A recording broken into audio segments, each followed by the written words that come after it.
এ ভাই কি লাগবে? এদিকে আসেন, এদিকে আসেন।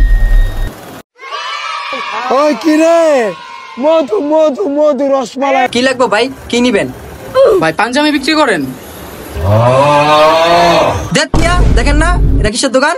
আলু পটল দোকান। বেটা দেওস না, কিসের দোকান? তুই কি মগা? শোনা গো আমার খুব কষ্ট হচ্ছে বলো। ভাই আপনার দোকানে সব থেকে ভালো এবং দামি পাঞ্জাবি আমায় দেখা। अच्छा ठीक है। अबे जल्दी, कल सुबह पनवेल निकलना है। দেখেন ভাই,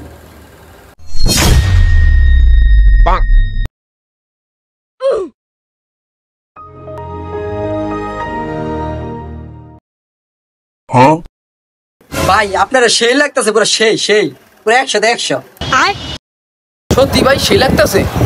সত্যি ভাই সেই লাগতেছে, সত্যি সেই লাগতেছে। ভাম দিস না। কসম কাটেন তো। কারণ ভাই আরেকটা দিতেছি। কি করে?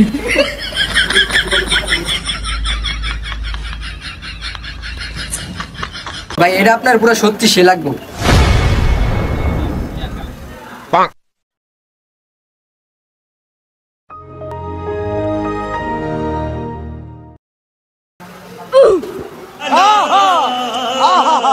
এবার ভাই সত্যি আপনার অনেক সে লাগতেছে। দেখতো মামা কেমন লাগতেছে? ভালো লাগতেছে নি? মামা তারা সেই পুরা সেই লাগতেছে। अच्छा আচ্ছা ভাই দাম কত এটার বলেন? বেশি না, 5000 টাকা। কি কইলেন মিয়া? এই পাঞ্জাবি 5000 টাকা? ধর মিয়া বোধাই পাইছেন আমারে।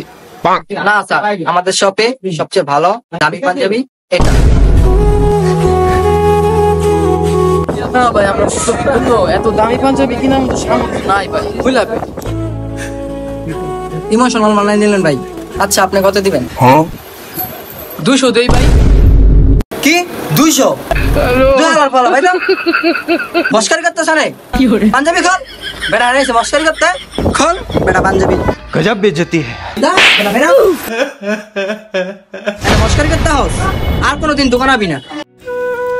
এভাবেই মধ্যবিত্তদের ঈদের শপিং করা হয় না।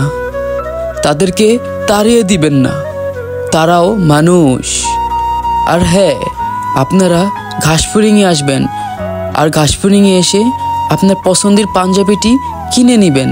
ধন্যবাদ। আর লাইক কমেন্ট শেয়ার করতে ভুলবেন না।